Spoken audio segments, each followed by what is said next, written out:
श्रीमद् भगवद गीता अध्याय 4 ज्ञान कर्म संन्यास योग। तीसरे अध्याय के श्लोक 4 से 21 तक में भगवान ने कई प्रकार के नियत कर्मों के आचरण की आवश्यकता बताई।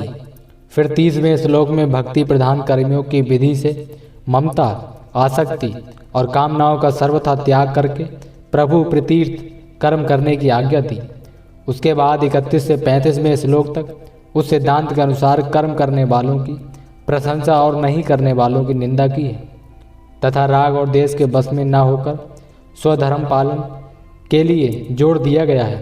फिर 36वें श्लोक में अर्जुन के पूछने से 37वें श्लोक से अध्याय पूरा होने तक काम को सर्व अनर्थों का कारण बताया गया है और बुद्धि के द्वारा इंद्रियों और मन को बस में करके उसका नाश करने की आज्ञा दी गई है। लेकिन कर्मयोग का महत्व बड़ा गहन है, इसलिए भगवान फिर से उसके विषय में कई बातें अब बताते हैं।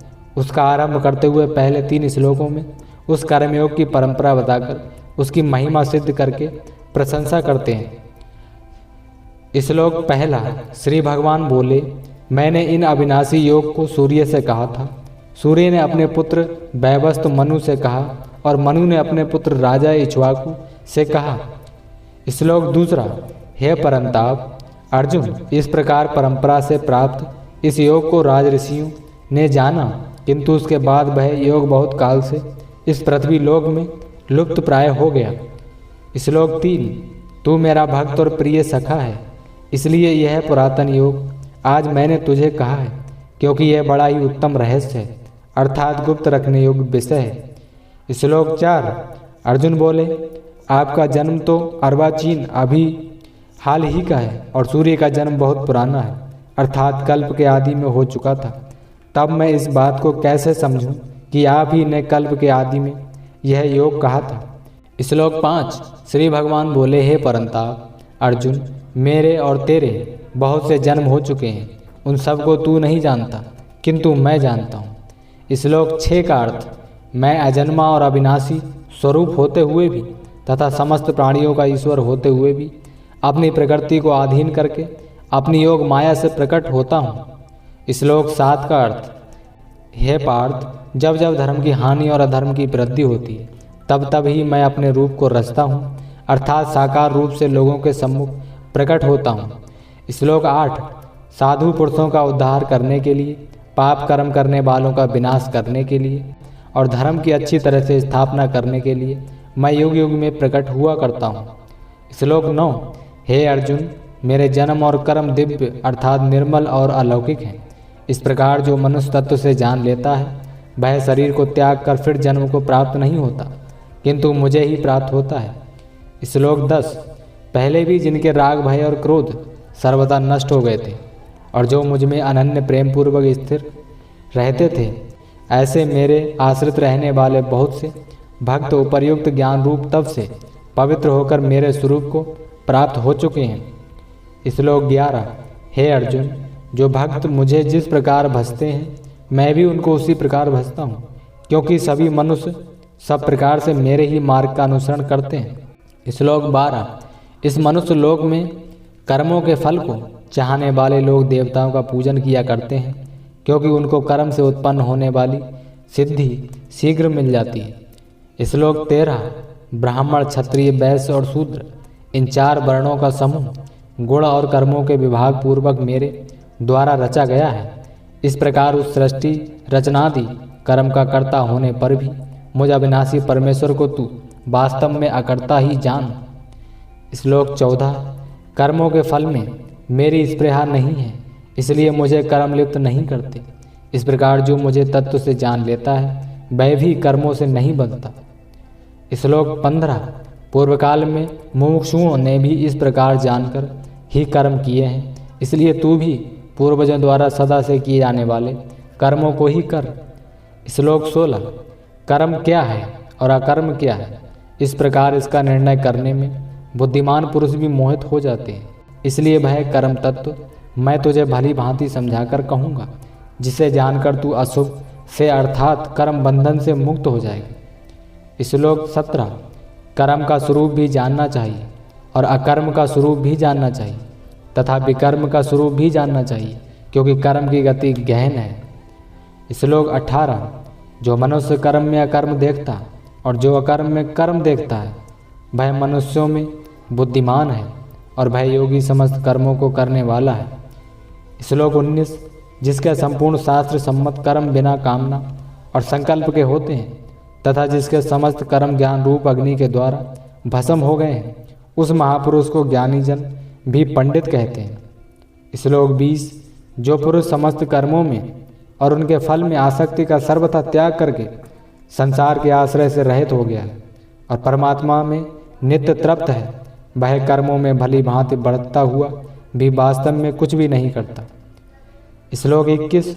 जिसका अंतःकरण और इंद्रियों के सहित शरीर जीता हुआ है और जिसने समस्त भोगों की सामग्री का परित्याग कर दिया है ऐसा आशा रहित पुरुष केवल शरीर संबंधी कर्म करता हुआ भी पापों को नहीं प्राप्त होता। श्लोक 22। जो बिना इच्छा के अपने आप प्राप्त हुए पदार्थ में सदा संतुष्ट रहता है जिसमें ईर्ष्या का सर्वथा अभाव हो गया, जो हर्ष शोक आदि द्वंद्वों में सर्वथा अतीत हो गया, ऐसा सिद्धि और असिद्धि में सम रहने वाला कर्मयोगी कर्म करता हुआ भी उनसे नहीं बंधता।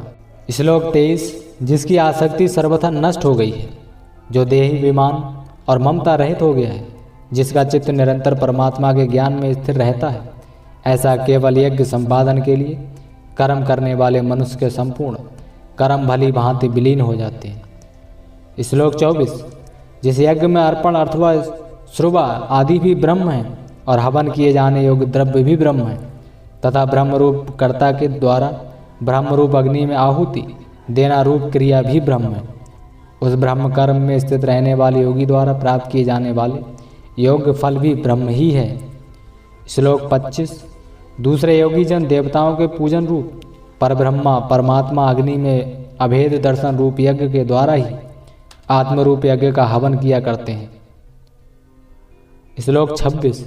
अन्य योगी जन स्रोत आदि समस्त इंद्रियों को संयम रूप अग्नियों में हवन किया करते हैं और दूसरे लोग शब्द आदि समस्त विषयों को इंद्रिय रूप अग्नियों में हवन किया करते हैं। श्लोक 27। दूसरे योगी जन इंद्रियों की संपूर्ण क्रियाओं को और प्राण की समस्त क्रियाओं को ज्ञान से प्रकाशित आत्म संयम योग रूप अग्नि में हवन किया करते हैं। श्लोक 28।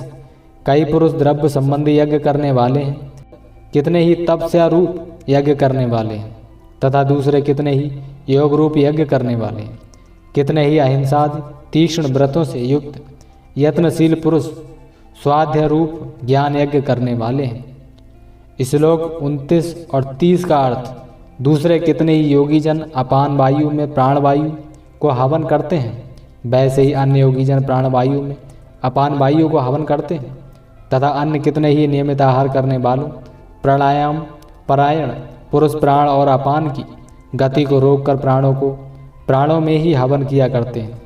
यह सभी साधक यज्ञों द्वारा पापों का नाश कर देने वाले और यज्ञों को जानने वाले हैं। श्लोक 31। हे कुरुश्रेष्ठ अर्जुन, यज्ञ से बचे हुए अमृत रूप अन्न का भोजन करने वाले योगी जन सनातन पर ब्रह्म परमात्मा को प्राप्त होते हैं और यज्ञ न करने वाले पुरुष के लिए तो यह मनुष्य लोक भी सुखदायक नहीं है, फिर परलोक कैसे सुखदायक हो सकता है। श्लोक 32। इसी प्रकार और भी बहुत तरह के यज्ञ वेद की बाणी में विस्तार से कहे गए हैं, उन सबको तू मन इंद्रिय और शरीर की क्रिया द्वारा संपन्न होने वाला जान।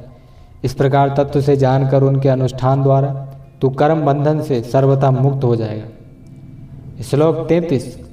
हे परंताप अर्जुन, द्रव्यमय यज्ञ की अपेक्षा ज्ञान यज्ञ अत्यंत श्रेष्ठ है तथा यावन मात्र संपूर्ण कर्म ज्ञान में समाप्त हो जाते हैं। श्लोक 34। उस ज्ञान को तू तत्वदर्शी ज्ञानियों के पास जाकर समझ, उनको भली भांति दंडवत प्रणाम करने से, उनकी सेवा करने से और कपट छोड़कर सरलता पूर्वक प्रश्न करने से वे परमात्म तत्व को भली भांति जानने वाले ज्ञानी महात्मा तुझे उस तत्व ज्ञान का उपदेश करेंगे। श्लोक 35। जिसको जानकर फिर तू इस प्रकार मोह को प्राप्त नहीं होगा तथा हे अर्जुन, जिस ज्ञान के द्वारा तू संपूर्ण भूतों को निशेष भाव से पहले अपने में और पीछे मुझे सच्चिदानंद घन परमात्मा में देखेगा। श्लोक 36। यदि तू अन्य सब पापियों से भी अधिक पाप करने वाला है तो भी तू ज्ञान रूप नौका द्वारा निसंदेह संपूर्ण पाप समुद्र से भली भांति तर जाएगा। श्लोक 37। क्योंकि हे अर्जुन, जैसे प्रज्वलित अग्नि ईंधनों को भस्म कर देती है, वैसे ही ज्ञान रूप अग्नि संपूर्ण कर्मों को भस्म कर देती है। श्लोक 38। इस संसार में ज्ञान के समान पवित्र करने वाला निसंदेह कुछ भी नहीं है। उस ज्ञान को कितने ही काल से कर्मयोग के द्वारा शुद्धांतकरण हुआ मनुष्य अपने आप ही आत्मा में पा लेता है। श्लोक 39। जितेंद्रिय साधन परायण और श्रद्धावान मनुष्य ज्ञान को प्राप्त होता है तथा ज्ञान को प्राप्त होकर वह बिना विलंब के तत्काल ही भगवत प्राप्ति रूप परम शांति को प्राप्त हो जाता है। श्लोक 40। विवेकहीन और श्रद्धा रहित संशय युक्त मनुष्य परमार्थ से अवश्य भ्रष्ट हो जाता है। ऐसे संशय युक्त मनुष्य के लिए ना यह लोक है, ना परलोक है और ना सुख ही है। श्लोक 41। हे धनंजय, जिसने कर्मयोग की विधि से समस्त कर्मों को परमात्मा में अर्पण कर दिया है और जिसने विवेक द्वारा समस्त संशयों का नाश कर दिया है, ऐसे बस में किए हुए अंतःकरण वाले पुरुष को कर्म नहीं बांधते। 42। इसलिए हे भरतवंशी अर्जुन, तू हृदय में स्थित इस अज्ञान जनित अपने संशय का विवेक ज्ञान रूप तलवार द्वारा छेदन करके समत्व रूप कर्मयोग में स्थित हो जा और युद्ध के लिए खड़ा हो जा। इस प्रकार उपनिषद ब्रह्म विद्या तथा योग शास्त्र रूप श्रीमद् भगवद गीता के श्री कृष्ण अर्जुन संवाद में ज्ञान कर्म संन्यास योग नाम का चतुर्थ अध्याय यानी कि चौथा अध्याय समाप्त हुआ।